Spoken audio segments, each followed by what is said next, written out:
তো রাসূলুল্লাহ সাল্লাল্লাহু আলাইহি সাল্লামের সুন্নাহ থেকে আমরা শিখলাম। এবার আকিকার গোশত কি করবেন? সবাই খাবেন। বলেন কি বলছি? এমনকি যার আকিকা ওরটাও যদি পারেন ফ্রিজে রেখে দিবেন, বড় হইলে ওরে দিবেন, হাসে। আর যদি আপনারা না খান আমার জন্য পাঠাই দিন। কি করা? খাইতেছেন না, এটা কয় হুজুর এটা কেমন? তো আমরা না খাইলে আমারই দিয়ে দিবেন, আর কি করে? খাবেন সবাই, বাপেও খাবেন, মায়ও খাবেন, নানি খাবেন, দাদিও খাবেন, বাচ্চার জন্য ফ্রিজে রেখে দিবেন, বড় হইলে ওরেও খাওয়াই দিবেন। এরপরও যদি বলেন না, তো আমারে দিয়ে দিবেন, কি করার? খাবেন, এটা ভালো, এটা খাবেন। এটা কেন খাবেন না আপনি? তাহলে আকিকার গোশত খাবেন। এখন একটা বিষয় গুরুত্বপূর্ণ, সপ্তম দিনে যে চুল মুন্ডন করবেন মাপবেন, পাল্লার মধ্যে মাপবেন। দুইটা ব্রিজ রাখলে না দেখান যাইতো।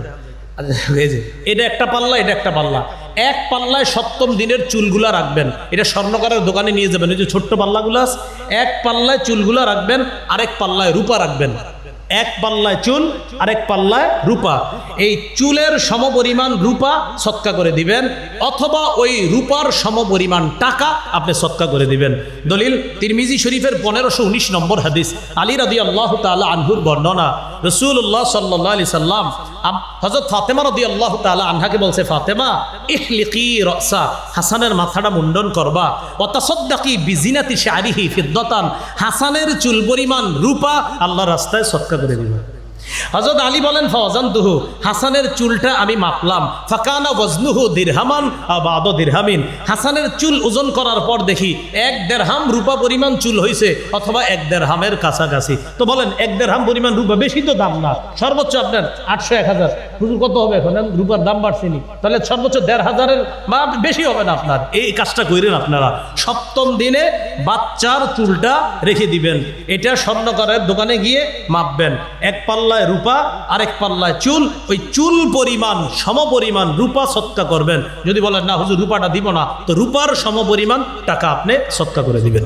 এখন আমি আপনাদের সামনে সূরা লোকমানের 13 থেকে 19 নম্বর আয়াতে কারিমা তেলাওয়াত করলাম। আল্লাহ পাক রব্বুল আলামিন এই আয়াতগুলোর মাধ্যমে একজন বাবা তার সন্তানকে কি বিষয়ে কথা বলা দরকার, কি কি শিক্ষা দেওয়া দরকার, এই বিষয়গুলো আল্লাহ পাক রব্বুল আলামিন খুব সুন্দর করে আলোচনা করেছেন। সূরা নিসার 1 নম্বর আয়াতে আল্লাহ বলেন, ইয়া আইয়ুহান নাসুত্তাকু রাব্বাকুমুল্লাযী খালাকাকুম মিন নাফসিন ওয়াহিদা, হে মানুষ তোমরা তোমাদের রবকে ভয় করো, যিনি তোমাদেরকে একজন থেকে বানিয়েছেন, এক নফস থেকে, তথা আদম নবী থেকে। আদম নবী থেকে আল্লাহ কেমনে বানাইলেন আমাদেরকে? আল্লাহ ব্যাখ্যা দিয়ে দিচ্ছেন, ওয়া খালাকা মিনহা যাওজাহা, আদম থেকে আল্লাহ বানাইলেন তার বিবি হাওয়া আলাইহাস সালাতু ওয়াস সালামকে। ওয়া বাসসা মিনহুমা রিজালান কাসীরাও ওয়া নিসাআ, আদম এবং হাওয়া এই দুইজনের মাধ্যমে আল্লাহ পাক রব্বুল আলামিন পৃথিবীতে অসংখ্য অগণিত নারী পুরুষ আল্লাহ ছড়িয়ে দিয়েছেন। তাহলে আল্লাহ সূচনা কিভাবে হলো মানুষের খুব সুন্দরভাবে বলে দিলেন। আদমকে দিয়ে সূচনা, তার থেকে বানাইলেন তার বিবিকে, তাদের দুইজনের মাধ্যমে বহু নারী পুরুষ সারা পৃথিবীতে আল্লাহ ছড়িয়ে দিয়েছেন। সূরা নাহলের 72 নম্বর আয়াতে আল্লাহ বলেন, ওয়াল্লাহু জাআলা লাকুম মিন আনফুসিকুম আজওয়াজা, আল্লাহ পাক রব্বুল আলামিন তোমাদের থেকে তোমাদের বিবিদেরকে বানিয়েছেন।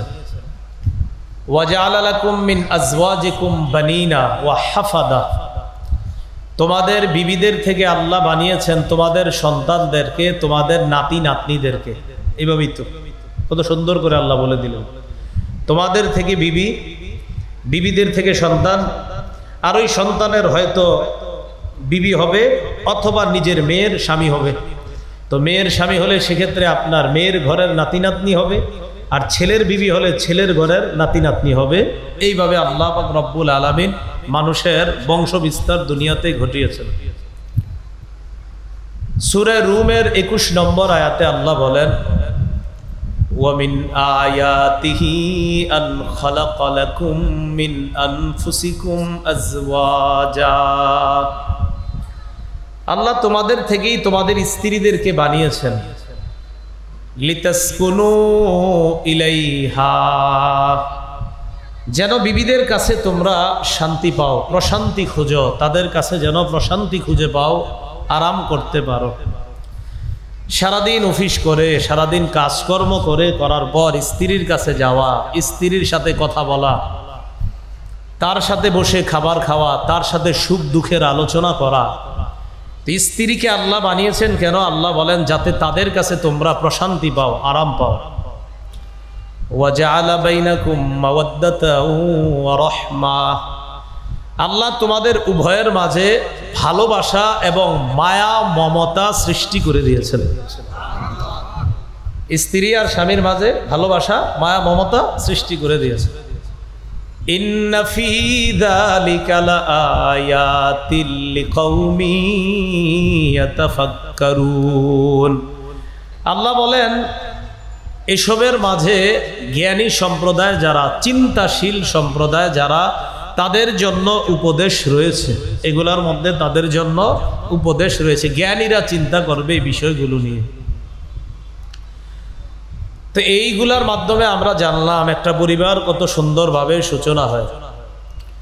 সূরা তাহরিমের 6 নম্বর আয়াতে আল্লাহ বলেন, ইয়া আইয়ুহাল্লাযীনা আমানু কু আনফুসাকুম ওয়া আহলিকুম নারা ওয়াকুদুহান নাস ওয়াল হিজারা, হে মানুষ তোমরা নিজেদেরকে এবং নিজেদের পরিবারকে বাঁচাও আগুন থেকে, যে আগুনের জ্বালানি হবে মানুষ এবং পাথর। বলি নাউজুবিল্লাহ।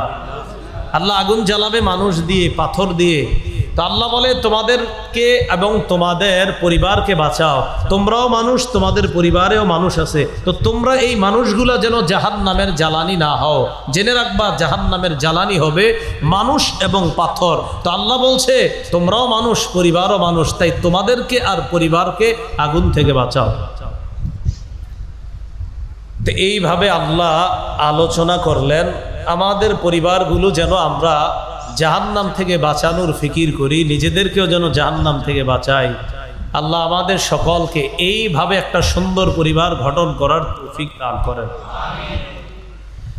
সূরা লুকমান, এই সূরার 13 থেকে 19 নম্বর আয়াতে আল্লাহ পাক রব্বুল আলামিন বলেন, وَإِذْ قَالَ لُقْمَانُ لِابْنِهِ وَهُوَ يَعِظُهُ يَا بُنَيَّ لَا تُشْرِكْ بِاللَّهِ,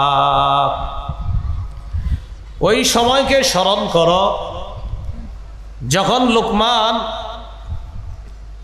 তার সন্তানকে উপদেশ দিয়ে বলল, হে সন্তান, লা তুশরিক বিল্লাহ। লোকমান তার সন্তানকে ওয়াজ করলেন, উপদেশ দিয়ে বললেন, ও সন্তান তুমি আল্লাহর সাথে শিরিক করবা না, তুমি আল্লাহর সাথে কি করবা না? শিরিক করবা না, অংশীদার সাব্যস্ত করবা না, আল্লাহর সাথে কাউকে অংশীদার বানাবে না। ইন্নাশ শিরকা লাযুলমুন আযীম, শিরিক হলো সবচেয়ে বড় জুলুম। বলেন সবাই, সবচেয়ে বড় জুলুম কি? শিরিক। এটা সবচেয়ে বড় জুলুম, এটা তুমি করবা না। ওয়াসাইনাল ইনসানা বিওয়ালিদাইহি, আল্লাহ বলেন আমি মানুষকে উপদেশ দিয়েছি পিতা মাতার আনুগত্য করার জন্য, তাদের প্রতি সৎ ব্যবহার করার উপদেশ দিয়েছি। হামালাতহু উম্মুহু ওয়াহনান আলা ওয়াহ, মা তার সন্তানকে পেটের মধ্যে ধারণ করে কষ্টের পর কষ্ট সহ্য করে, ওয়াহনান আলা ওয়াহনিন, কষ্টের পর কষ্ট সহ্য করে মা তার সন্তানকে পেটে ধারণ করে। ওয়াহামলুহু ওয়া ফিসালুহু, সূরা আহকাফের মধ্যে আছে হামলুহু ওয়া ফিসালুহু সালাসুনা শাহরা, মা তার সন্তানকে যে পেটের মধ্যে নেয়, পেটে ধারণ করা, দুধ ছাড়ানো, দুধ খাওয়া, কমপক্ষে 30 মাস হয়। বলেন কয় মাস? এটা কিন্তু কমপক্ষে, এই বাংলাটা মনে রাখবেন, কমপক্ষে 30 মাস। পেটে সন্তান যদি আপনার 6 মাসের অন্তত, কমপক্ষে 6 মাস থাকলে আর 2 বছর সন্তানকে দুধ পান করাইলে তো 2 বছরে হয় 24 মাস, আর কমপক্ষে 6 মাস পেটে থাকলে হয়তো কয় মাস হয়? মোট 30 মাস হয়। তো তো এটা হলো কমপক্ষের হিসাবে আল্লাহ বললেন।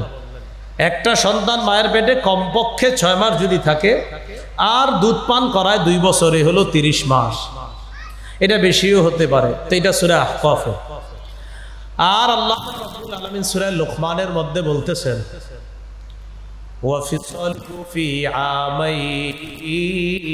মা তার সন্তানকে 2 বছরে ছাড়ায়, 2 বছরে দুধ ছাড়ায়, মানে 2 বছর দুধ পান করায়, 2 বছরের মধ্যেই দুধ ছাড়ায় দেয়।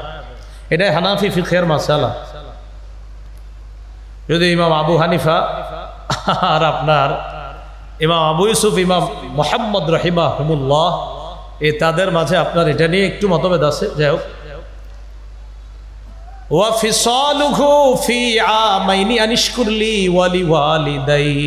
আল্লাহ বলেন মা তার সন্তানকে 2 বছরে দুধ ছাড়ায়। এবার আল্লাহ বলেন তোমার মা তোমাকে পেটের মধ্যে ধারণ করলেন, কষ্টের পর কষ্ট সহ্য করলেন, 2 বছর দুধ পান করাইলেন। আনিশকুরলি ওয়ালি ওয়ালিদাইক, যেন তুমি আমার শুকরিয়া আদায় করতে পারো আর তোমার পিতা মাতার কৃতজ্ঞতা যেন আদায় করতে পারো। ইলাইয়াল মাসির, আমার কাছেই প্রত্যাবর্তন করতে হবে। এবার আল্লাহ বলেন পিতা মাতার আনুগত্য করবা, পিতা মাতার শুকরিয়া আদায় করবা, পিতা মাতার কৃতজ্ঞতা প্রকাশ করবা। তবে পিতা মাতার কৃতজ্ঞতা প্রকাশ করার অর্থ এই নয় আমি আল্লাহর নাফরমানি করে পিতা মাতার কৃতজ্ঞতা প্রকাশ করবা, ব্যাপারটা এমন না। আমার কিন্তু নাফরমানি করবা না। আবার এটা কিভাবে আরেকটু বুঝেন। আপনার আব্বা আম্মা আপনারে বলল আমরা আল্লাহ ছাড়া অমুক জায়গায় সেজদা দিই, তুইও সেজদা দে। আপনার আব্বা আম্মা আপনাকে বলল যে আমরা তো অমুক জায়গায় যাই প্রতি বছর একবার, গিয়ে অমুক জায়গায় সেজদা দিই, তমুক জায়গায় সেজদা দিই, তুইও যাবি সেজদা দিবি। তো আল্লাহ তো বলছে পিতা মাতার কথা শুনতে হবে, বলছে না? আর আল্লাহ বলছে না পিতা মাতার কথা শুনতে হবে? তো আপনি তো শুনলেন পিতা মাতার কথা শুনতে তো হবে, আল্লাহই বলছে। তো আবার আপনার পিতা মাতা যদি এখন আপনারে বলে এই শোন আল্লাহ বলছে আমাদের কথা তোর শুনতে হবে, তাই আমরা তোরে জেনে সেজদা দিতে কমু, তুই এখানে সেজদা দিবি। কথার কথা কোনো পিতা মাতা তার সন্তানকে যদি বলে, আল্লাহ বলেন ওয়া ইন জাহাদাকা আলা আন তুশরিকা বি মা লাইসা লাকা বিহি ইলমুন ফালা তুতিহুমা,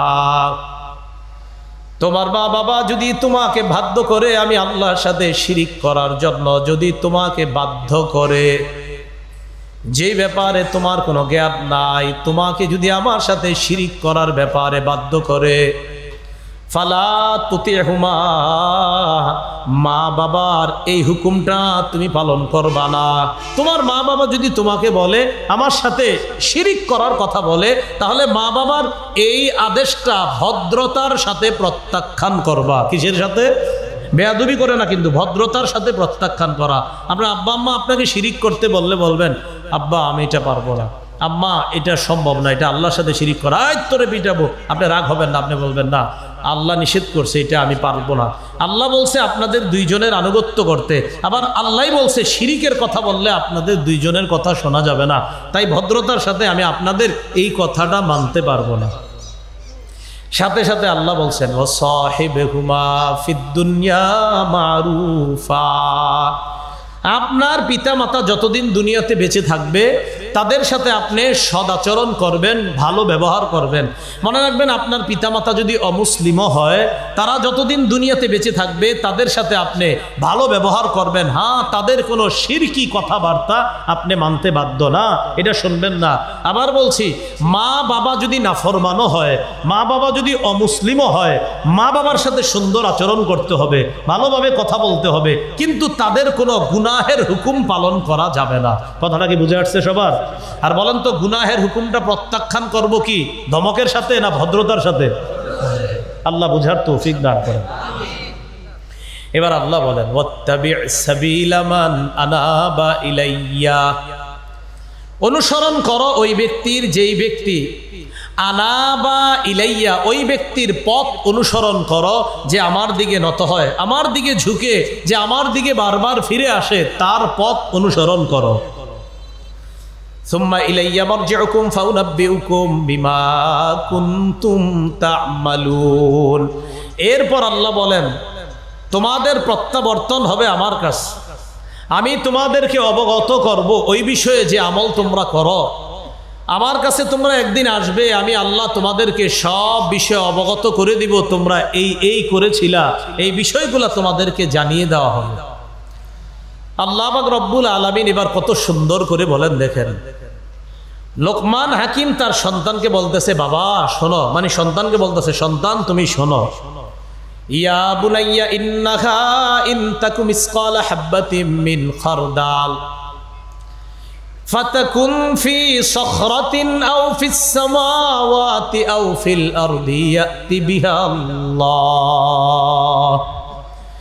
ইয়া বুনাইয়া ইন্নাহা ইন তাকু মিসকালা হাববাতিন মিন খারদাল, অনুপরিমাণ সরিষা পরিমাণ ভালো কাজ যদি হয়, এই কাজটা যদি পাথরের ভূগর্ভের মধ্যে থাকে, ফাতাকুন ফি সখরা পাথর খণ্ডের মধ্যেও যদি থাকে, আও ফিস সামা আসমানের মধ্যে যদি থাকে, আও ফিল আর জমিনের মধ্যে যদি থাকে সরিষা পরিমাণ আমল, ইয়াতি বিহাল্লাহ আল্লাহ পাক রব্বুল আলামিন ওই পাথরের ভিতর থেকে বা আসমানের ভিতর আর জমিনের ভিতর থেকে ওই সরিষা পরিমাণ আমল আল্লাহ উপস্থিত করবেন।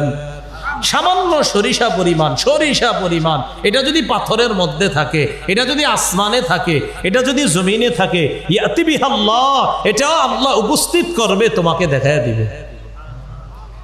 ইন্নাল্লাহা লতীফ, নিশ্চয় আল্লাহ সূক্ষ্ম বিষয়ে অবগত, সূক্ষ্ম বিষয় আল্লাহ জানেন।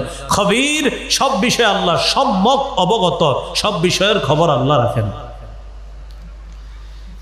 এরপর লোকমান হাকিম তার সন্তানকে বলতেছে ওয়ালা তুসাইর খাদ্দাকা লিন্নাস, ওয়ালা তুসাইর খাদ্দাকা লিন্নাস, সন্তান তুমি মানুষের সাথে অহংকারের সাথে আচরণ করবা না, দম্ভ ভরে মানুষের সাথে আচরণ করবা না, অহংকার সুলভ আচরণ করবা না।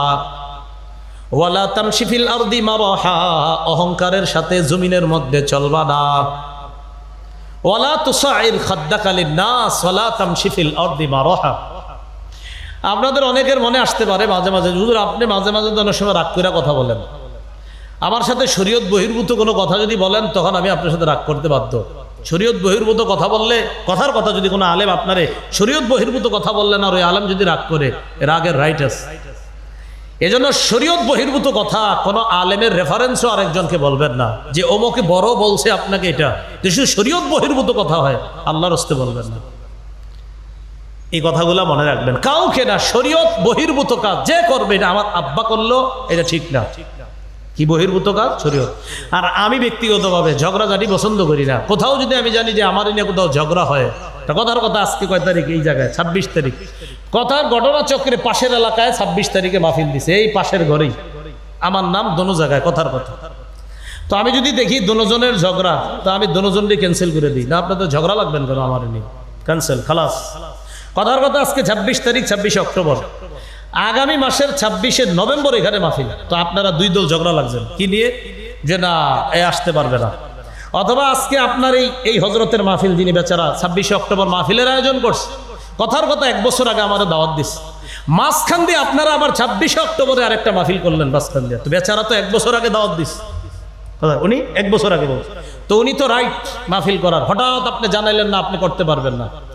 যখন এই বিষয়গুলো আমার মাথায় আসে, দোনো দলটা আমি ক্যান্সেল করে দিই, যে ঝগড়াঝাটি না, আপনারটাও বাদ ওইটাও বাদ, কথার কথা।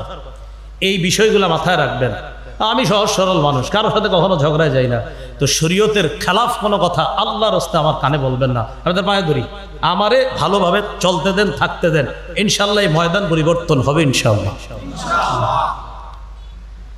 আল্লাহ রব্বুল আলামিন বলেন, লোকমান হাকিম তার সন্তানকে বললেন ওয়ালা তামশি ফিল আরদি মারহা, দম্ভ ভরে তুমি জমিনের মধ্যে চলবা না। ইন্নাল্লাহা লা ইউহিব্বু কুল্লা মুখতালিন ফাখুর, প্রত্যেক দাম্ভিক অহংকারীকে আল্লাহ পছন্দ করেন না, আল্লাহ ভালোবাসেন না। প্রত্যেক দাম্ভিক অহংকারীকে আল্লাহ পছন্দ করেন না, আল্লাহ ভালোবাসেন না।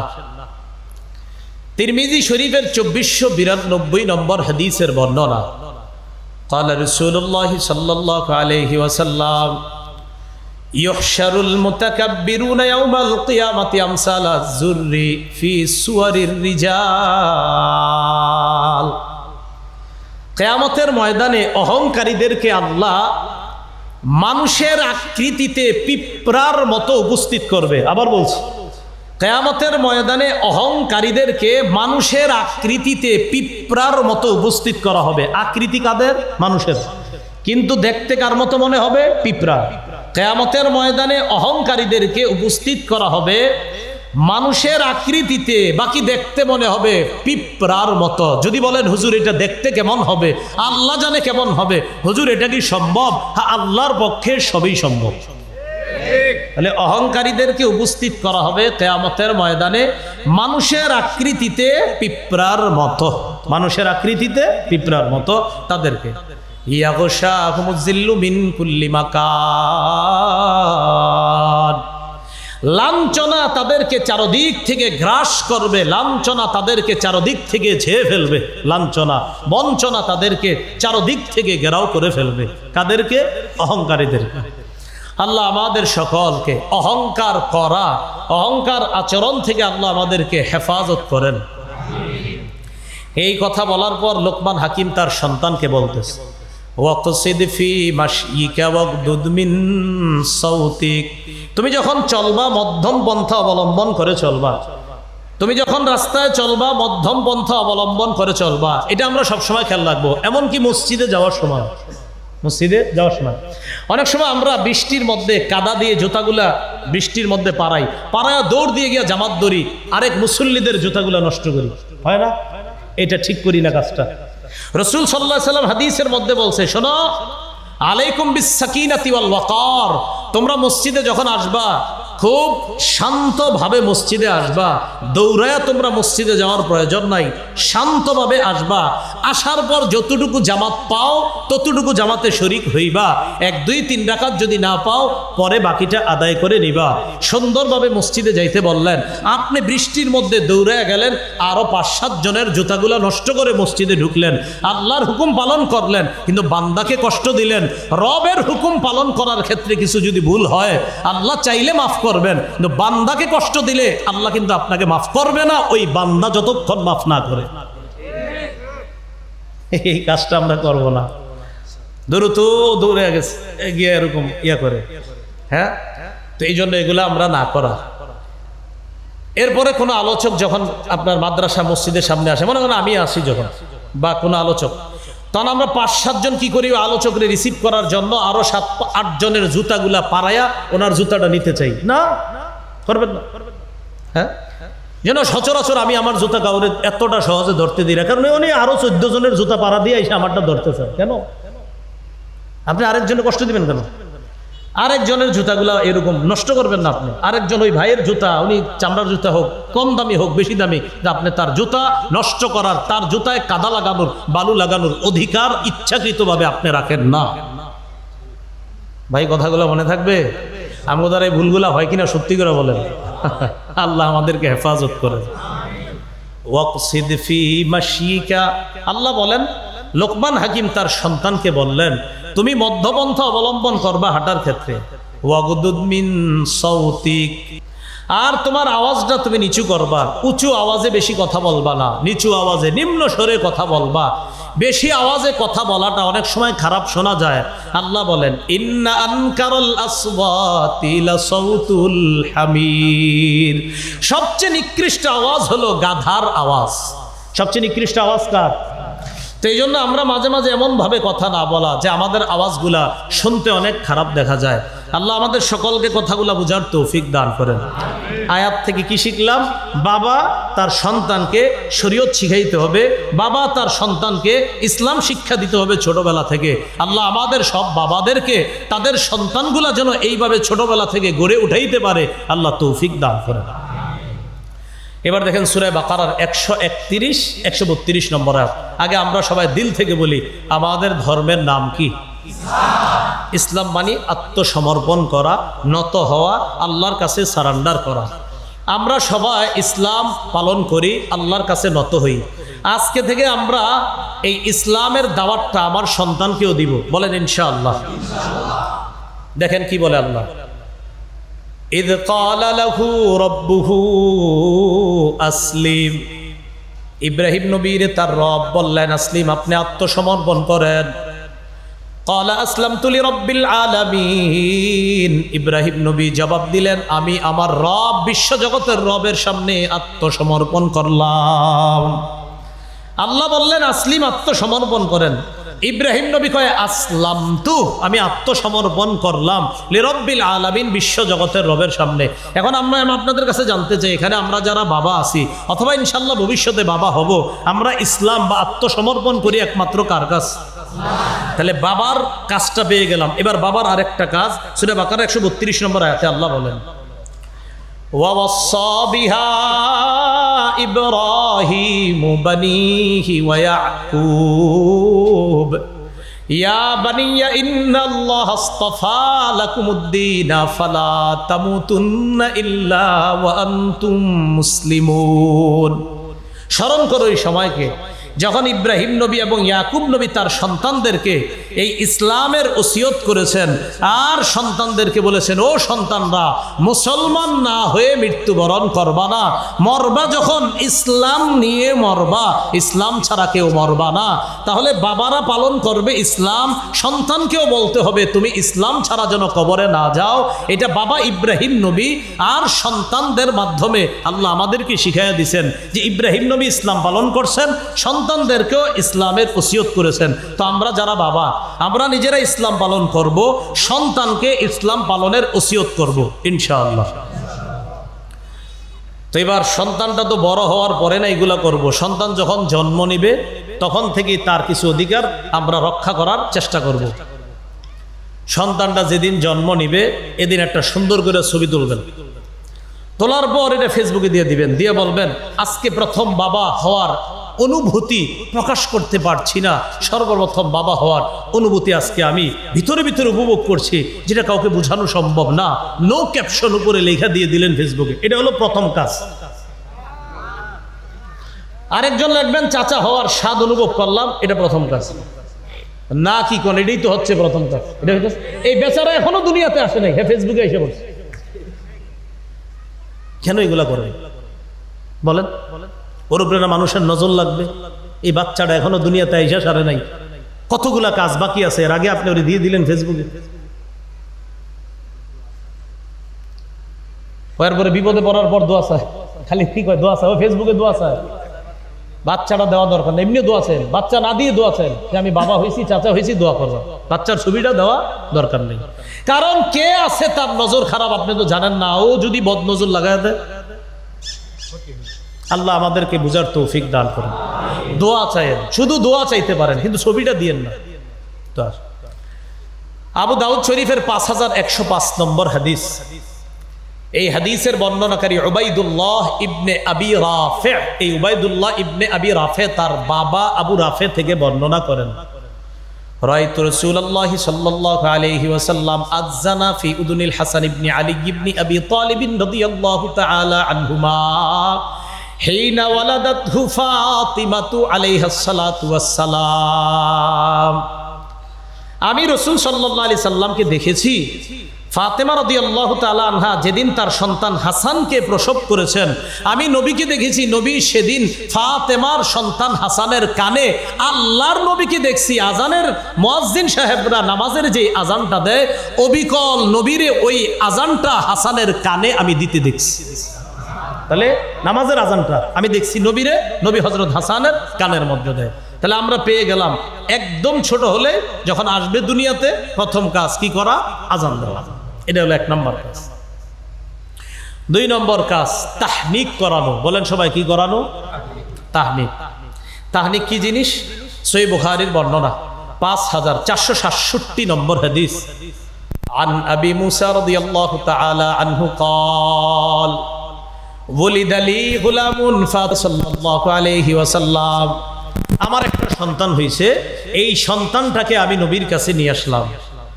আনার পর ফাহান্নাকাহু বিতামরা, রাসূল সাল্লাল্লাহু আলাইহি সাল্লাম একটা খেজুর চাবাইলেন। চাবানোর পর ওই চাবানো খেজুরের অংশটা সন্তানের মুখে দিয়ে দিলেন। যদি অনেকগুলো হাদিস মিলাইলে এইভাবে হয়, একটু থুতু ভিতরে দেওয়া, আর খেজুর চাবায়া খেজুরের চাবানো একটু অংশ ভিতরের দেখেন তালু, উপরের তালু এইখানে লাগায় দেওয়া, উপরে তালুটার মধ্যে একটু লাগায় দেওয়া, এটার নাম তাহনিক। বলেন কি নাম? যাদের সন্তান হবে, যদি কোনো ভালো আলেমের সাথে পরিচয় থাকে বা ইমাম সাহেবের সাথে আপনার ভালো সম্পর্ক, যদি হুজুরের কোনো কাজ না থাকে, সেক্ষেত্রে একটা হতে পারে, আপনি যদি পাশেই থাকে হুজুরের মসজিদের আশেপাশে, আপনি বলতে পারেন হুজুর আমার সন্তানটা তাহনিক করাবো, আনতে পারতেছি না, আপনার সুযোগ যদি হয় চলেন। আর হুজুর যদি সুযোগ না হয়, আপনি চেষ্টা করবেন বাচ্চাটাকে হুজুরের কাছে নিয়ে আসতে, কারণ রসুলের কাছে বাচ্চা নিয়ে আসছে, রসুলের কাছে বাচ্চা নিয়ে আসছে। তা আবু মুসা বলেন, আতাইতু বিহিন নবিয়্যা সাল্লাল্লাহু আলাইহি ওয়াসাল্লাম, আল্লাহ নবীর কাছে আমি সন্তানটাকে নিয়ে আসছি। তাহলে এখানে বোঝা যায় সন্তান নিয়ে আসা, তো আল্লাহর ওলির কাছে নিয়ে আসবেন, ইমাম সাহেবের কাছে নিয়ে আসার চেষ্টা করবেন। তো এই যুগে কেন বললাম, হসপিটাল থেকে তো আনাটা মুশকিল এখন, এই জন্য আর কি বললাম আমি। তো আনার পর কি করবে, রাসূল সাল্লাল্লাহু আলাইহি সাল্লাম হান্নাকাহু বিতামরা, একটা খেজুর চাবায়া তার মুখে দিয়ে দিলেন। দেওয়ার পর ওয়া দাআলাহু বিল বারাকা, তার জন্য কল্যাণের দোয়া করলেন। ওয়া দাফাআহু ইলাইয়া, এরপর তাকে আমার কাছে দিয়ে দিলেন। ওয়া কানা আকবারা ওয়ালাদি আবি মুসা, এই ছেলেটা ছিল আবু মুসা রাদিয়াল্লাহু তাআলা আনহুর সবচেয়ে বড় সন্তান, যে সন্তানকে আল্লাহ রাসূল তাহনিক করছেন। সুবহানাল্লাহ। আর আপনাদের কারো সন্তানকে যদি নবীজি স্বপ্নে আইসা করায় দেয়, তাতে হইছে, কথার কথা বললাম আর কি, এরকম হইলে তো আরো সুন্দর। নবী স্বপ্নেও যদি থুতু দিয়ে দেয়, তাও কাজ হয়ে গেছে। সুবহানাল্লাহ। স্বপ্নেও যদি দেয়, লাগাই দিলাম, কাজ হয়ে গেছে। হ্যাঁ, 100% নিঃসন্দেহ। এক নাম্বার। তাহলে 2 নাম্বার গেল তাহনিক করানো। 3 নাম্বার সন্তানের জন্য বরকতের দোয়া করা। ওই যে এরা বলছেন বরকতের দোয়া করা। আমরা যারা নবজাতককে দেখতে যাব, সবাই তার জন্য বরকতের দোয়া করব, অথবা আমরা ওই নবজাতকের জন্য অন্যের কাছে বরকতের দোয়া চাবো। আবু দাউদ শরীফের 5106 নম্বর হাদিসের বর্ণনা, আন আয়েশা সিদ্দিকাহ রাদিয়াল্লাহু তাআলা আনহা ক্বালাত কানা রাসূলুল্লাহ সাল্লাল্লাহু আলাইহি ওয়াসাল্লাম ইউতা বিসসিবিয়ান, আল্লাহ নবীর কাছে শিশুদেরকে আনা হতো। আনার পর ওয়াকানা ইয়াদউ লাহুম বিল বারাকা, আল্লাহ নবী প্রত্যেকটা নবজাতক শিশুর জন্য বরকতের দোয়া করতেন। কিসের দোয়া করতেন? বরকতের। আমার সাথে একটা আরবি প্রথমে শিখেন, আরবিটা মনে না রাখতে পারলে বাংলা বললে হবে। প্রথমে একটু শুধু বলেন আল্লাহুম্মা বারিক লাহু, বলেন একটু যদি পারেন বলবেন। আর একটু যদি বলেন বারাকাল্লাহু ফিহি, একটু কইতে পারবেন না? অথবা বাংলায় বলে দিলেন আল্লাহ তাকে বরকতময় বানাক, আল্লাহ তার মাঝে বরকত দান করেন। আর সুন্নাহের মধ্যে একটা আছে, সালফে সালিহিনরা যখন ছোট্ট বাচ্চা দেখতেন তখন তারা পড়তেন, পড়েন আমার সাথে, জাআলাহুল্লাহু মুবারাকান আলাইকা ওয়া আলা উম্মতি মুহাম্মাদিন সাল্লাল্লাহু আলাইহি ওয়াসাল্লাম।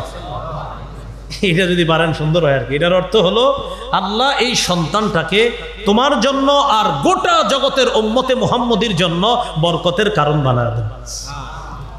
তাহলে জাআলাহুল্লাহু মুবারাকান আলাইকা ওয়া আলা উম্মতি মুহাম্মাদিন সাল্লাল্লাহু আলাইহি সাল্লাম। এই গেল 3 নাম্বার।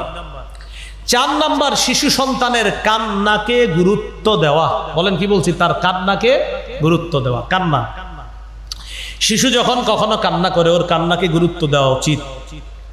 কথার কথা, আপনি নামাজের মধ্যে দাঁড়াইছেন, বাচ্চা কান্না করে উঠছে, তো আপনি 3 আয়াত নিয়ত করছিলেন লম্বা কেরাত নিবেন, 3 আয়াত পরিমাণ পড়ে ফেলছেন, বাস লম্বা কেরাতটা আর দরকার নাই, এরপরে আপনি রুকুতে চলে যান, সেজদা দেন। আগে হাদিস শোনেন, হাদিস শুনলে বিষয়টা সুন্দরভাবে ক্লিয়ার হবে। সহিহ বুখারীর 868 নম্বর হাদিস। এই হাদিসের বর্ণনাকারী আব্দুল্লাহ ইবনে উকবাহ, তিনি বর্ণনা করেন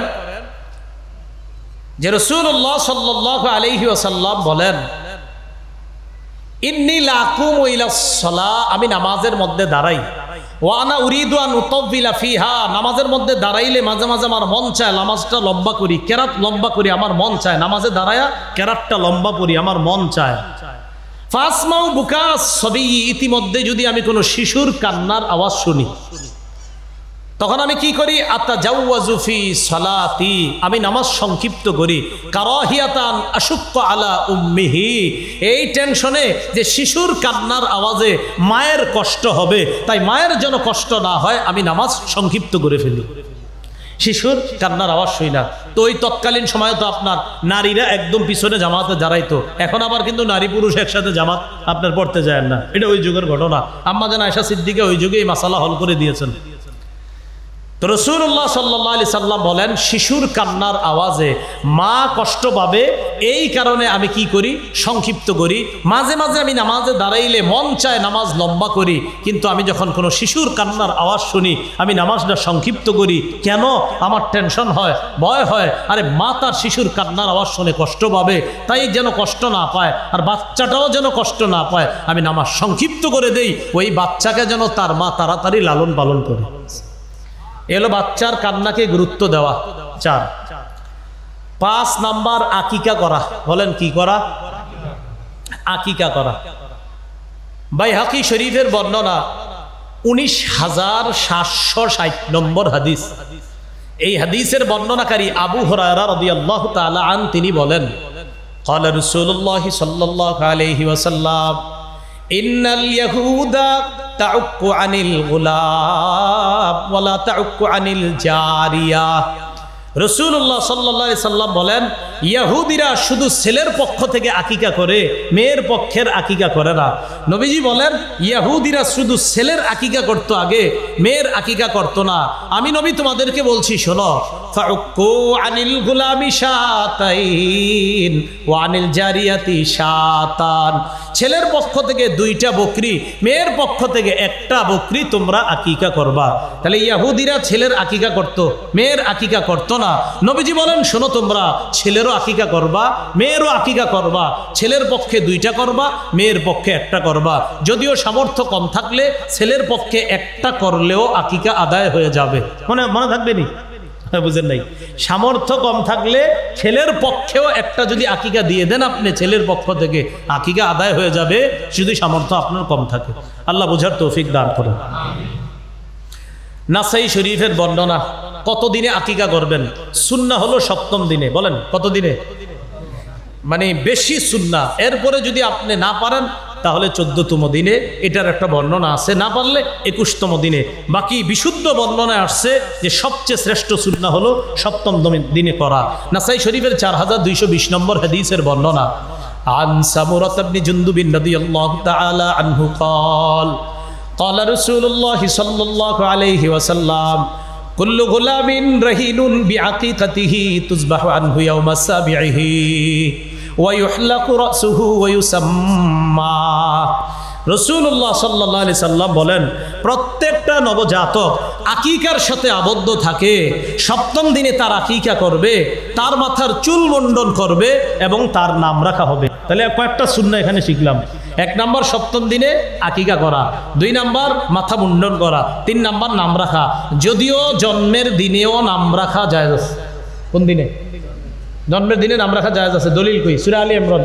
মারিয়াম হওয়ার পরে তার মা কি বলছে? ইন্নী সাম্মাইতুহা মারিয়াম, আমি আমার মেয়ের নাম রাখলাম মারিয়াম। কোরআনে আছে জন্মের দিনেই মারিয়াম, মারিয়াম মানে ঈসা নবীর আম্মার, তার নানি ওই ঈসা নবীর আম্মার নাম জন্মের দিনেই রাখছে। সুবহানাল্লাহ, জন্মের দিনে রাখ।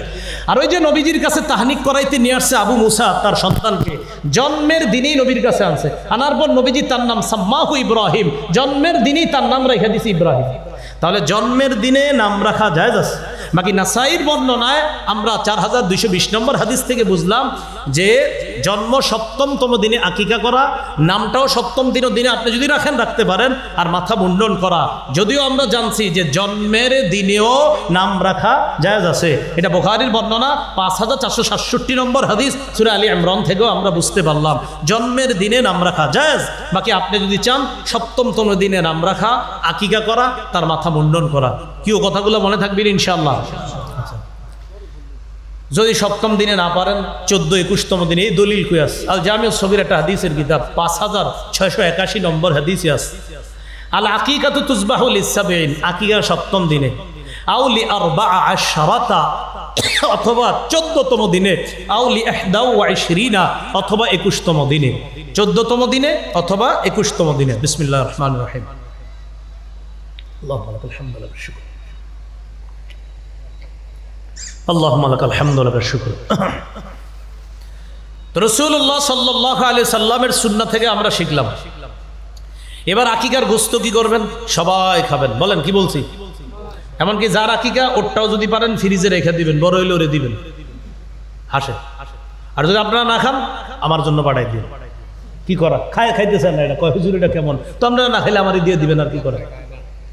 খাবেন সবাই, বাপেও খাবেন, মায়ও খাবেন, নানি খাবেন, দাদিও খাবেন, বাচ্চার জন্য ফ্রিজে রেখে দিবেন, বড় হইলে ওরেও খাওয়াই দিবেন। এরপরও যদি বলেন না, তো আমারে দিয়ে দিবেন, কি করার? খাবেন, এটা ভালো, এটা খাবেন। এটা কেন খাবেন না আপনি? তাহলে আকিকার গোশত খাবেন।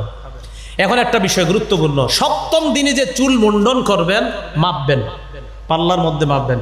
দুইটা ব্রিজ রাখলে না দেখান যাইতো। এটা একটা পাল্লা, এটা একটা পাল্লা। এক পাল্লায় সপ্তম দিনের চুলগুলা রাখবেন, এটা স্বর্ণকারের দোকানে নিয়ে যাবেন, এই যে ছোট্ট পাল্লাগুলা, এক পাল্লায় চুলগুলা রাখবেন, আরেক পাল্লায় রূপা রাখবেন। এক পাল্লায় চুল, আরেক পাল্লায় রূপা। এই চুলের সমপরিমাণ রূপা সৎকা করে দিবেন, অথবা ওই রূপার সমপরিমাণ টাকা আপনি সৎকা করে দিবেন। দলিল তিরমিজি শরীফের 1519 নম্বর হাদিস, আলী রাদিয়াল্লাহু তাআলা আনহুর বর্ণনা। রাসূলুল্লাহ সাল্লাল্লাহু আলাইহি সাল্লাম হযরত ফাতেমা রাদিয়াল্লাহু তাআলা আনহাকে বলছে, ফাতেমা ইহলিকি রাসা, হাসানের মাথাটা মুন্ডন করবা, ওয়া তাসাদদাকি বিজিনাতি শারিহি ফিদ্দাতান, হাসানের চুল পরিমাণ রূপা আল্লাহর রাস্তায় সৎকা করে দিবা। হযরত আলী বলেন, ফাওয়াজানতুহু, হাসানের চুলটা আমি মাপলাম, ফাকানা ওয়াজনুহু দিরহামান আও বা'দা দিরহামিন, হাসানের চুল ওজন করার পর দেখি 1 দিরহাম রূপা পরিমাণ চুল হইছে, অথবা 1 দিরহামের কাছাকাছি। তো বলেন 1 দিরহাম পরিমাণ রূপা, বেশি তো দাম না, সর্বোচ্চ আপনার 800-1000। হুজুর কত হবে এখন? রূপার দাম বাড়ছেনি, তাহলে সর্বোচ্চ 1500-এর বা বেশি হবে না আপনার। এই কাজটা কইরেন আপনারা, সপ্তম দিনে বাচ্চার চুলটা রেখে দিবেন, এটা স্বর্ণকারের দোকানে গিয়ে মাপবেন। এক পাল্লায় রূপা, আরেক পাল্লায় চুল, ওই চুল পরিমাণ সমপরিমাণ রূপা সৎকা করবেন। যদি বলেন না হুজুর রূপাটা দিব না, তো রূপার সমপরিমাণ টাকা আপনি সৎকা করে দিবেন। এখন সপ্তম দিনে যে চুল মুন্ডন করবেন, অনেকে কি করে? অর্ধেক মুন্ডন করে আর অর্ধেক করে না। বলেন আমার সাথে, এটাকে কাজা বলা হয়। বলেন কাজা, বলেন সবাই কাজা। কাজা, কাজা নিষেধ। তিরমিজি শরীফের 3637, মানে কত হয়? 3637 নম্বর হাদিস। এই হাদিস এটা তিরমিজি না, এটা হলো ইবনে মাজার, 3637 নম্বর হাদিস, ইবনে মাজার। এই হাদিসের বর্ণনাকারী আব্দুল্লাহ ইবনে ওমর রাদিয়াল্লাহু তাআলা আনহুমা, তিনি বলেন, নাহা রাসূলুল্লাহ সাল্লাল্লাহু আলাইহি সাল্লাম আনিল কাজা, নবীজি কাজা করতে নিষেধ করেছেন। সবাই আমার সাথে বলেন, কি করা নিষেধ? কাজা। এবার বর্ণনাকারী আব্দুল্লাহ ইবনে ওমরকে ছাত্র জিজ্ঞাসা করলেন, হুজুর মাল কাজা, কাজা কি জিনিস? এবার নবীজি কি বলে দেখেন। এবার আপনি কথা শোনার পরে সত্যি করে বলবেন, এটা কি শুধু বাচ্চারা না এখন বড়রাও করে? আগে শোনেন। নবীজির সাহাবী আব্দুল্লাহ ইবনে ওমর বললেন, কাজা হলো আইয়ুহলাকা মিন রাসিস সাবিয়্যি মাকান, বাচ্চার মাথার কিছু অংশ মুন্ডন করা, ওয়ায়ুতরাকা মাকান, আর কিছু অংশ ছেড়ে রাখা, যেটা বর্তমানের অনেক ফুটবলাররা করে, আর তাদেরকে অনুসরণ করে আমাদের দেশের 22 বছরের শিশুরাও করে। 22 বছরের শিশু, 22 বছর, বুঝেন নাই? কাজা, কাজা নবী কইছে শিশুর সাথে। এখন কি আর শিশু করে কইবেন? তো বড়দের কি কইতে হবে, কারণ হেরা অমুকের সাথে মিলায় মিলায় চুল এরকম করে। তাহলে বলেন তো, এবার আপনারা বলতে পারবেন নি কাজা কাকে বলে? কিছু অংশ মুন্ডন করা, কিছু অংশ মুন্ডন না করা। বলেন এটাকে কি বলা হয়? কাজা। রাসূল সাল্লাল্লাহু আলাইহি সাল্লাম কাজা করতে নিষেধ করেছেন। ছাত্র জিজ্ঞাসা করলেন, কাজা কাকে বলে? তিনি জবাব দিলেন, আইয়ুহরাকা মিন রাসিস সাবিয়্যি মাকান, শিশুর মাথার কিছু অংশ মুন্ডন করা, ওয়ায়ুতরাকা মাকান, কিছু অংশ ছেড়ে দেওয়া। বলেন তো এটাকে কি বলা হয়? এখন কাজা কি আমাদের শিশুদের হয় না বড়দেরও হয়? ওনারা অমুক ফুটবলারের সাথে মিলাইয়া কাজা করে, কিরম দেখা যায় এরকম করে। এবার আমরা আবু দাউদ শরীফের হাদিস শুনি, 4195 নম্বর হাদিস। এই হাদিসের বর্ণনাকারী আব্দুল্লাহ ইবনে ওমর রাদিয়াল্লাহু তাআলা আনহুমা। আব্দুল্লাহ ইবনে ওমর রাদিয়াল্লাহু তাআলা আনহুমা কি বলে দেখেন, আন্না রাসূলুল্লাহ সাল্লাল্লাহু আলাইহি ওয়াসাল্লাম রাআ সাবিয়্যা, নবী একটা শিশুরে দেখছে, কদ হুলিকা বাদু শারিহি, তার মাথার কিছু চুল মুন্ডন করা হয়েছে, ওয়া তুরিকা বাদুহু, আর কিছু অংশ এখনো মুন্ডন করা হয় নাই, রেখে দেওয়া হয়েছে। রাসূলুল্লাহ সাল্লাল্লাহু আলাইহি ওয়াসাল্লাম তার পরিবারকে বললেন, এই শোনো, এগুলো কি করছো, কিরকম দেখা যায়, কিছু অংশ মুন্ডন, কিছু অংশ ছেড়ে দিছো, ইহলিকুহু কুল্লাহ, মুন্ডন করলে পুরাটা মুন্ডন করো, আবিতরুকুহু কুল্লাহ, মুন্ডন না করলে পুরা চুলটা মাথায় রেখে দাও, মুন্ডন করলে পুরাটা মুন্ডন করো, মুন্ডন যদি না করো পুরা চুল মাথার মধ্যে রেখে দাও। ওলামা হযরতরা বলবেন না, অন্যরা বলেন তো কিছু অংশ রাখা, কিছু অংশ ফালায়া দেওয়া, এটারে জানি কি কয়, মাশাআল্লাহ, কাজা বলা হয়। তো রাসূল দেখলেন এক শিশুর এরকম করা হয়েছে, নবীজি বললেন পরিবারকে, এইটা করবা না, হয়তো পুরা মাথা চেঁচে দাও, পুরা মাথা হলক করো, পুরা মাথার চুল ফালায়া দাও, অথবা পুরা মাথার চুলগুলা রেখে দাও। রাসূল সাল্লাল্লাহু আলাইহি সাল্লাম নিজ দায়িত্বে শিশুদের পুরা চুল মুন্ডন করেছেন, এটাও হাদিসের মধ্যে আছে। আবু দাউদ শরীফের বর্ণনা 4192 নম্বর হাদিস। আব্দুল্লাহ ইবনে জাফর রাদিয়াল্লাহু তাআলা আনহুর বর্ণনা, তিনি বলেন, হযরত জাফর রাদিয়াল্লাহু তাআলা মুতার যুদ্ধে শহীদ হয়ে গেছে। হযরত জাফর, এই জাফরের ছেলে আব্দুল্লাহ ইবনে জাফর রাদিয়াল্লাহু তাআলা আনহুমার বর্ণনা, তিনি বলেন, আন্না রাসূলুল্লাহি সাল্লাল্লাহু আলাইহি ওয়াসাল্লাম আমহালা আলা জাফরিন সালাসা, রাসূলুল্লাহ সাল্লাল্লাহু আলাইহি সাল্লাম জাফর রাদিয়াল্লাহু তাআলা আনহুর পরিবারকে শোকের ক্ষেত্রে 3 দিন অনুমতি দিয়েছে। কয়দিন? মানে 3 দিন শোক পালন করার অনুমতি দিয়েছে। 3 দিনের মাথায়, মানে 3 দিনের দিন নবীজি আসছে। আসার পর ডাক দিয়ে বললেন, লা তাবকু আলা আখি বাদাল ইয়াউম, শোনো তোমরা আমার ভাইয়ের জন্য আজকের পর আর শোক পালন করবা না। নবীজি বললেন, আমার ভাই জাফর, যে জাফর মুতার যুদ্ধে শহীদ হয়েছে। হযরত জাফর কার ছেলে? আরে কত কিছু কইতে হইবে হল। জাফর কার ছেলে? আবু তালেবের। বলেন কার? তো আবু তালেব নবীর কি হয়? চাচা। তাহলে জাফর নবীর কি ভাই? চাচাতো ভাই। এই তো বুঝে আসছে। তো নবীজি বললেন, লা তাবকু আলা আখি, আমার চাচাতো ভাই জাফরের জন্য আর শোক পালন করবা না আজকের পরে। এবার রাসূল সাল্লাল্লাহু আলাইহি সাল্লাম বললেন, উদউ লি বানি আখি, আমার ভাইয়ের ছেলেগুলা কোথায়, সন্তানগুলা কোথায়, এদেরকে আমার কাছে আনো। হযরত জাফরের বিবির নাম ছিল আসমা বিনতে উমাইস। তো নবীজি বললেন, আমার ভাইয়ের সন্তানগুলা কোথায়, আমার কাছে আনো, মানে ভাতিজারা কোথায়, নিয়ে আসো। আব্দুল্লাহ ইবনে জাফর, মানে জাফর রাদিয়াল্লাহু তাআলা আনহুর ছেলে বলেন, ফাজিআ বিনা, আমাদেরকে নবীর সামনে আনা হলো, কান্না আফরুখুন, যেন আমরা মা হারা পাখির বাচ্চার মতো হয়ে গেছি, যেন আমরা বাবা হারা এতিম, ওই যে পাখি যেমন তার মারে হারায় ফেললে এতিম এতিম ভাব, তো হযরত জাফরের ছেলে বলে, আমরা বাবা হারায়া কান্না আফরুখুন, যেন আমরা পাখির বাচ্চার মতো এতিম হয়ে গেছি। নবীর সামনে আসলাম। আসার পর রাসূল সাল্লাল্লাহু আলাইহি সাল্লাম কি বললেন? রাসূল সাল্লাল্লাহু আলাইহি সাল্লাম হাল্লাককে ডাকলেন। হাল্লাক, দুইয়া লানা আল হাল্লাক। হাল্লাক মানে হলো যে আপনার মাথার চুলগুলা মুন্ডন করে, হাল্লাককে ডাকলেন, যাকে আমরা বাংলায় নাপিত বলি আর কি। তো যাই হোক, হাল্লাককে ডাকলেন। হাল্লাক আসার পর ফামারাহু, রাসূল আদেশ করলেন, ফাহালাকা রুউসানা। হযরত জাফরের ছেলে বলেন, ওই হাল্লাক মানে যিনি মাথা মুন্ডন করেন, আমাদের সব ভাই যারা আমরা ছিলাম, আমাদের সবার মাথা, যে শিশুরা ছিলাম আমরা, আমাদের মাথাগুলা মুন্ডন করে দিলেন। তাহলে হাদিস থেকে বুঝলাম রাসূল সাল্লাল্লাহু আলাইহি সাল্লামও শিশুদের মাথা মুন্ডন করেছেন, এটা আমরা হাদিস থেকে জানছি।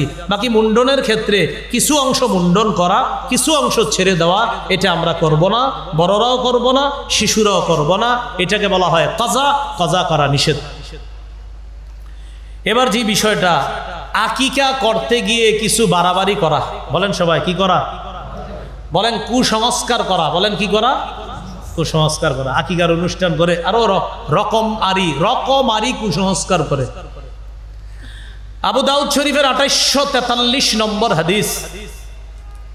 এই হাদিসের বর্ণনাকারী আব্দুল্লাহ ইবনে বুরাইদাহ, তিনি বলেন, সামি'তু আবি বুরাইদাহ, আমি আমার আব্বা বুরাইদাকে বলতে শুনছি, কুন্না ফিল জাহিলিয়াতি, জাহিলি যুগের মধ্যে, ইদা উলিদা লি আহাদিনা গুলাম, আমাদের যখন কারো সন্তান হইতো, জাবাহা শাতান একটা বকরি জবাই করত, করার পর লাতাখা রাসাহু বিদ্দামিহা, ওই বকরির রক্ত ওই নবজাতকের মাথার মধ্যে মেখে দেওয়া হতো। বলেন নাউজুবিল্লাহ। এটা কুসংস্কার। জবাই করত, জবাই করার পর বকরির আপনার ওই যে রক্তটা আছে, এই রক্ত নবজাতকের মাথার মধ্যে মেখে দিত। ফালাম্মা জা আল্লাহু বিল ইসলাম, আল্লাহ যখন ইসলাম নিয়ে আসলেন, ইসলামের সংস্কৃতি সভ্যতা যখন জানলাম, তখন আমরা আমাদের বাচ্চাদের জন্য বকরি জবাই করতাম। করার পর নালতাকুহু বিজ্জাফরান, ইসলাম গ্রহণ করার পর থেকে আমরা আকিকার জন্য বকরি জবাই করতাম আর বাচ্চার মাথায় জাফরান মেখে দিতাম। কি মেখে দিতাম? জাফরান। ইহুদিরা তাদের সন্তানের মাথায় বা অন্য ধর্মের যারা জাহিলি যুগে তাদের সন্তানের মাথায় আপনার এরকম রক্ত মাইখা দিত। রাসূল সাল্লাল্লাহু আলাইহি সাল্লামের সাহাবীরা বলেন, ইসলাম আসার পর আমরা মাথায় জাফরান মাইখা দিতাম। কি মেখে দিতাম বলেন তো? জাফরান। তাহলে এখান থেকে আমরা শিখলাম জাফরান এই জাতীয় কিছু মাখা এটা ঠিক আছে, কিন্তু রক্ত মাখায়া দেওয়া এটা কিন্তু আপনার ঠিক নাই। আবার খ্রিস্টান যারা, তাদের একটা বিশ্বাস আছে, তারা কি করে? রং মাখায়। তাদের ধর্মে কেউ দীক্ষিত হইলে তারে রং মাখায়। এটারে কি বলা হয় বলেন তো? আপনাদের কেউ বলতে পারবেন? বাপটাইজ। বলেন কি বলে? জানে না দেখি, আরে আল্লাহ জানে। আচ্ছা কি বলা হয়? বাপটাইজ। এটাকে আরবিতে বলা হয় ইসবাগ, রং মাখানো। তাদের বিশ্বাস হলো জন্মগতভাবে সবাই পাপী, তাই ওই পাপীকে ওই বাপটাইজ কইরা রঙের মধ্যে মাইখা তারে আপনার নতুন করে পবিত্র করে তখন তাকে খ্রিস্টান বানায়। এটা তাদের বিশ্বাস। বলেন নাউজুবিল্লাহ। তাদের এই বিশ্বাসকে রদ করে কোরআনে আয়াত আছে তো, আল্লাহ পাক রব্বুল আলামিন সূরা বাকারা 1 নম্বর পারার একদম শেষ পৃষ্ঠা সূরা বাকারার 138 নম্বর আয়াতে বলে, সিবগাতাল্লাহ, খ্রিস্টানদেরকে তোমরা জানায়া দাও যে তোমরা তো রং মাইখা নতুন করে পবিত্র করো। সিবগাতাল্লাহ, আমরা আল্লাহর রং মেখে পবিত্র হয়েছি। আমরা আল্লাহর রং মেখেছি। আমান আহসানু মিনাল্লাহি সিবগা, আল্লাহর রঙের চাইতে উত্তম রং আর কা আছে? এই রং দ্বারা উদ্দেশ্য তাওহীদ। বলেন কি উদ্দেশ্য? তাওহীদ। অর্থাৎ আমরা আল্লাহর একত্ববাদের রঙে নিজেদেরকে রঙিন করেছি। এই আল্লাহর একত্ববাদের রঙের চাইতে দামি রং আর কি হতে পারে? এটা হলো সিবগাতাল্লাহ দ্বারা উদ্দেশ্য। যাই হোক, ওই জায়গা থেকে এটা জানলাম আমরা। তাহলে বলেন তো, শিশুর আকিকাকে কেন্দ্র করে কোনো কুসংস্কার কি আমরা করব? 6 নম্বর, সুন্দর নাম রাখা। বলেন কি নাম রাখা? সুন্দর নাম রাখা। ইদানিংকালে ওলামা হজরতরা ভালো করতে পারবেন, ইমাম সাহেব যারা, বেচারারা খুব বিপদে পড়ে। কেউ নতুন করে হইলে আইসা কয়, হুজুর একটা আনকমন নাম দেন। কি কয়? আমার মসজিদে কেউ কয় না, কিনলে যান, আমি তো খুব রাগ হয়ে যায়, আনকমন মানে সাহাবীর নাম রেখা দেন, এটাই সবচেয়ে আনকমন রাখেন। তো আইসা কয় হুজুর একটা আনকমন করে, আমার কাছে বেশি আসে না নামের জন্য, কারণ আমি তো আনকমন কমু না। আমি বলবো আবু বকর রাখেন, ওমর রাখেন, উসমান রাখেন, আলী রাখেন, আব্দুর রহমান রাখেন, আবু হুরায়রা রাখেন, আব্দুল্লাহ ইবনে জাফর রাখেন, এগুলো আমি বলি। আচ্ছা হুজুর আনকমন কোন? এটা তো ওল্ড, পুরাতন। আর চিন্তা করছেন খাদিজা, ফাতেমা, আয়েশা এটি রাখতেছে না, এটা আনকমন না। আরে এত সুন্দর নামের চেয়ে আবার আনকমন কি চান আপনি? ইমাম সাহেব যারা, এদেরকে এসে খুব আইসা করে, হুজুর একটা নাম দেন। তো ইমাম সাহেব তো হাদিস শোনায় দেয় যে ভাই, আবু দাউদ শরীফের হাদিসে আছে 4949 নম্বর হাদিসে আছে, আহাব্বুল আসমা ইলাল্লাহ আব্দুল্লাহ ওয়া আব্দুর রহমান। আল্লাহর কাছে সবচেয়ে প্রিয় নাম আব্দুল্লাহ, আর একটা হলো আব্দুর রহমান। আপনার তো প্রথম ছেলে, আব্দুল্লাহ রেখে দেন। না না হুজুর, আমার দ্বিতীয় ছেলে। তো ইমাম সাহেব কয় তাহলে আব্দুর রহমান রাখেন। একটু ওল্ড, একটু আনকমন কোন? চিন্তা করছেন।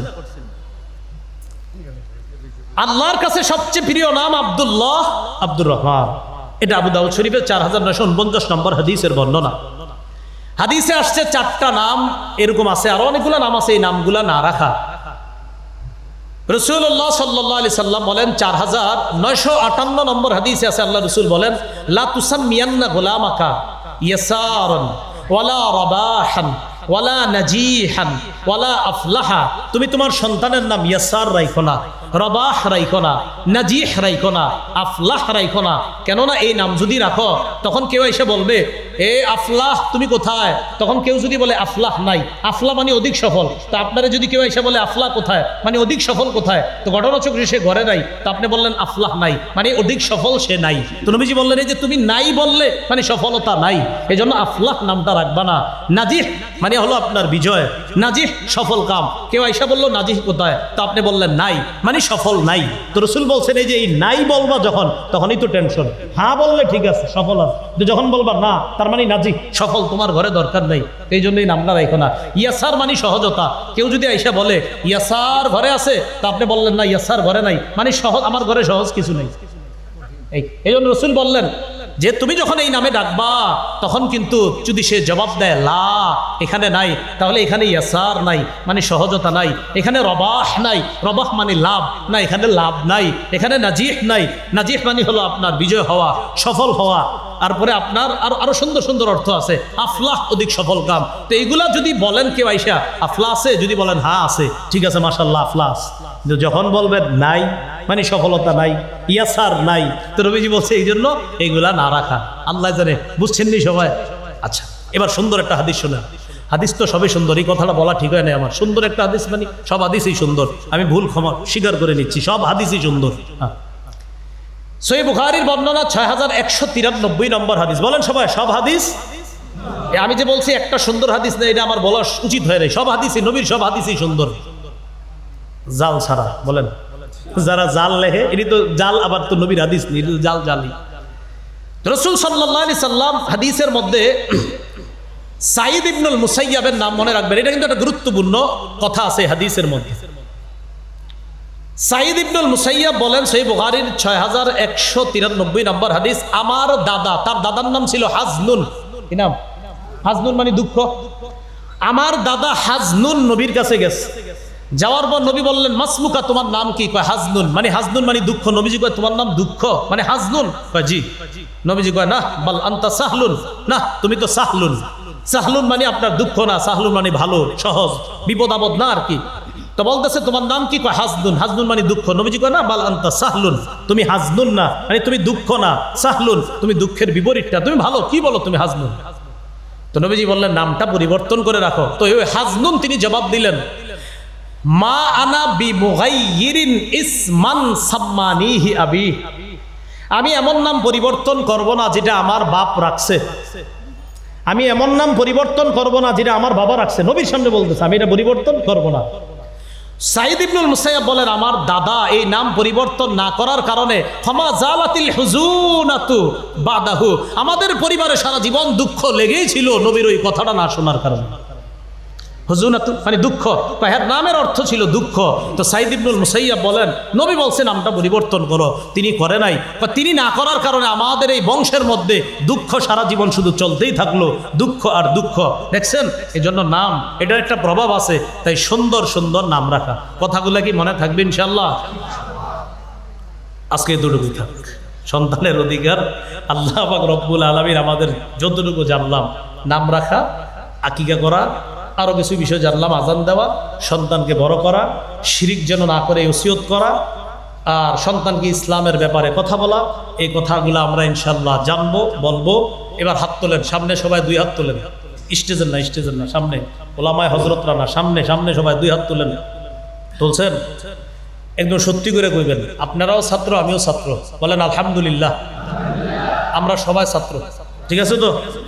এখন আমরা দুই ছাত্র ভাইয়েরা মিলা কিছু কি শিখতে পারছি এতক্ষণ? আলহামদুলিল্লাহ বলেন, শিখতে পারছি? শুধু এই পাশের আপনারা বলেন শিখতে পারছি? আমরা শিখছি? পুরা মাঠের সবাই বলেন শিখছি?